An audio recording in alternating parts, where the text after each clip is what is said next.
Poin yang keempat, saya termasuk penceramah yang tidak pandai cerita sana cerita sini, jadi pakai poin-poin. Poin 1, poin 2, dengarlah ceramah saya, selalu pakai poin-poin. Itu untuk memudahkan santri mengingat, untuk memudahkan ibu-ibu menghafal, untuk memudahkan jamaah konsep, dan tidak lama. Nah, tadi saya mulai jam 6, ini sudah jam 7 kurang 15. Di mana-mana saya 60 menit, sesuai yang tertulis di botol 600 ml. Ini memang 2 botol, tapi isinya 300, sama. Poin yang keempat, ketika saya sampai di Hidayatullah Surabaya, saya diperlihatkan rumah makan. Rumah makan ini ternyata salah satu pemasukan dari Hidayatullah, yaitu rumah makan yang produknya itu ayamnya dijamin dipotong secara syar'i. Karena banyak juga sekarang ayam potong itu dipotong matinya bukan karena dipotong, tapi mati karena tertimpa. Biru-biru dagingnya karena darahnya tidak keluar. Nah, ini Hidayatullah punya rumah makan, dimasak, dipotong, dikelola dengan cara syar'i, halalan thayyibah. Jadi Hidayatullah punya pemasukan dari, ditunjukkan pula kepada saya, Ustaz Somad, mari kita tinjau supermarket Hidayatullah. Barulah saya paham mengapa Hidayatullah itu independen, tidak bisa diintervensi oleh siapapun, karena dia punya ekonomi yang mapan. Supermarket punya, rumah makan punya, jadi uang umat Islam tidak keluar kemana-mana. Kenapa orang marah sama ceramah Ustaz Somad? Seandainya saya ngajak orang, ayo tahajud, orang tidak marah. Ayo salat duha, orang tidak marah.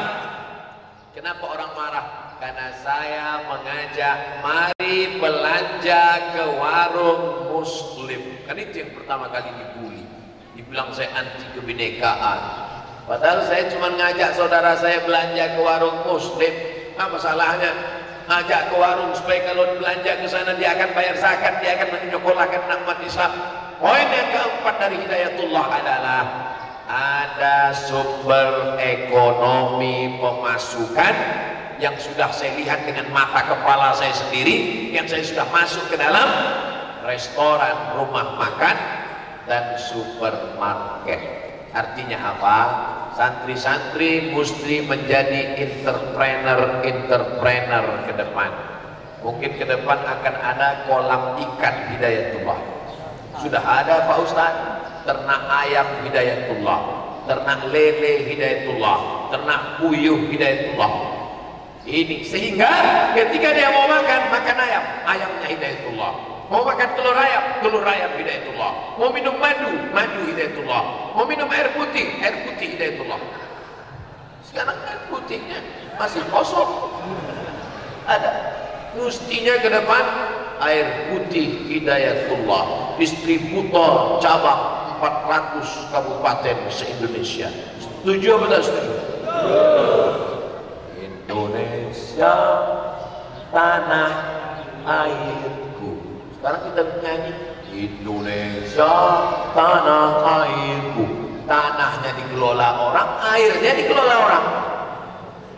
Lalu yang tinggal untuk kita apanya? Oleh sebab itu ke depan tanahnya kita kelola, airnya kita kelola, barulah kita akan bangkit, barulah kita bisa berkata NKRI harga mati. Betul? Gimana kita mau bicara Indonesia kalau diambil orang lain semuanya? Kita yang punya tanah, kita yang punya air, kita yang mesti mengelolanya dengan baik.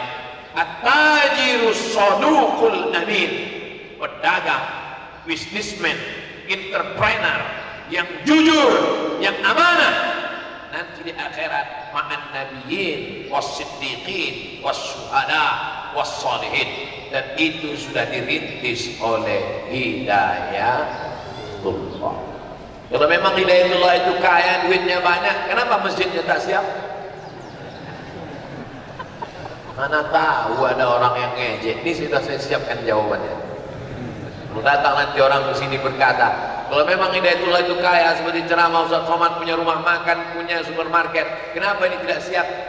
Kecil bagi Hidayatullah untuk menyiapkan masjid ini. Ini sengaja dibuat begini supaya kau bisa sedekah masuk surga.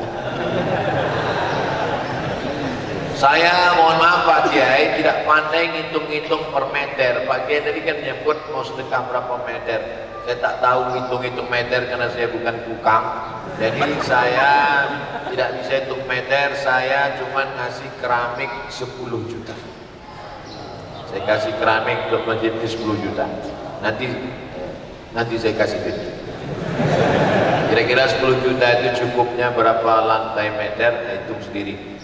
Dan saya pula tidak berani untuk nunjuk, misalnya Bapak Wakil Wali Kota berapa, Bapak DPR. Saya mohon maaf, saya tak pandai. Cuman kalau saya aja yang fakir miskin bisa 10 juta, tentu DPR lebih besar. Kalau saya yang nggak punya duit aja bisa 10 juta, mereka kan tinggal tanda tangan aja. Selesai. Tapi hati-hati juga KPK. Soalnya sekarang ini ketat sekali. Kalau salah-salah alokasi dana nanti ditangkap pula. Nah, kita doakan Bapak Wakil Wali Kota, Bapak Anggota Dewan diselamatkan Allah SWT. Selamat 2 periode insyaallah. Ya, itu bisa dipotong nih Pak untuk bahan kampanye. Ada jihadnya, jihad menuntut ilmu. Ini adik-adik sekalian. Man kharaja fi talabil ilmi fa huwa fi sabilillah hatta yarji'an. Ada jihadnya bersuara, ini di atas mimbar, khutbah dan ceramah. Ada jihadnya ekonomi, tapi ada jihadnya jihad kekuasaan. Kita doakan mudah-mudahan pemimpin-pemimpin kita yang dititipkan Allah amanah kekuasaan, di ujung jarinya, di ujung tinta penanya ada kekuasaan. Maka ketika ada kekuasaan itu gunakanlah untuk menolong agama Allah. Takbir. Mereka udah semangat. Nah. Saya berkuasa berapa pesantren saya bantu. Saya berkuasa berapa masjid saya dirikan. Saya berkuasa berapa anak Hidayatullah saya kirim ke Madinah, ke Mesir, ke Makkah, ke Ummul Qura. Saya berkuasa berapa saya gunakan APBD untuk menolong agama Allah. Ini banyak orang ngomong berkuasa setelah pensiun. Berapa kali saya jumpa pejabat-pejabat udah pensiun baru nanya saya, Ustaz Somad, apa yang bisa saya buat untuk agama Allah ini? Dalam hati saya, terlambat brother. Dulu waktu masih berkuasa, ente kemana aja? Cuman enggak, saya bilang dalam hati saya. Saya takutnya kalau saya bilang, dulu waktu masih berkuasa kemana aja? Cuman darah tingginya mati deh. Masya Allah, tabarakallah. Itu poin yang keempat, ekonomi mapan. Pak Kiai, kalau saya sebelum pulang nanti lupa ngasih 10 juta, itu ingatkan. Karena saya masalah duit ini kadang sering saya lupa. Jangan segan, ingat Ustaz mana yang 10 juta itu. Nah ini penting. Nah, poin yang terakhir, karena kita sudah hampir jam 7, 5 menit lagi jam 7. Yang terakhir, itulah puncaknya. Man ahabba ayyusatalahu fi rizqihi, siapa yang mau dilapangkan rezekinya, wa yunsa'alahu fi atharihi, dipanjangkan umurnya, falyasil rahimahu, hendaklah sering-sering nyambung silaturahim. Alhamdulillah, saya diberikan kesempatan untuk bertemu dengan adik-adik, menyampaikan sepatah dua patah kata. Sebetulnya sepatah dua patah kata itu basa-basi aja. Kalau ada orang ngomong nanti, mari kita dengarkan sepatah dua patah kata. Mana pula ada sepatah dua patah kata? Berpatah-patah. Sama seperti diharapkan kepada tamu supaya mencicipi. Belum mencicipi. Kalau cicip, makan. Orang kita ini suka berbahasa-basi. Alhamdulillah, tabarakallah. Anak raja memakai katun. Anak raja duduk berbuai. Anak raja memakai katun, anak raja duduk berbuai. Saya tak lagi berpantun, sudah dihabiskan Pak Kiai. dalam tradisi Melayu pantun itu mesti dijawab. Jadi itu dia jawaban. Nah, jadi silaturahim kita ini mudah-mudahan silaturahim yang menurunkan rahmat dan barokah. Itulah 5 poin yang dapat saya sampaikan. Nanti kalau ada yang bertanya, apa saja yang diceritakan Ustaz Somad tadi? Ada 5 poin. Apa saja yang 5 itu? Entah, aku pun tak ingat apa-apa gitu. Bagaimana menjaga generasi muda agar terhindar dari sisi negatif internet?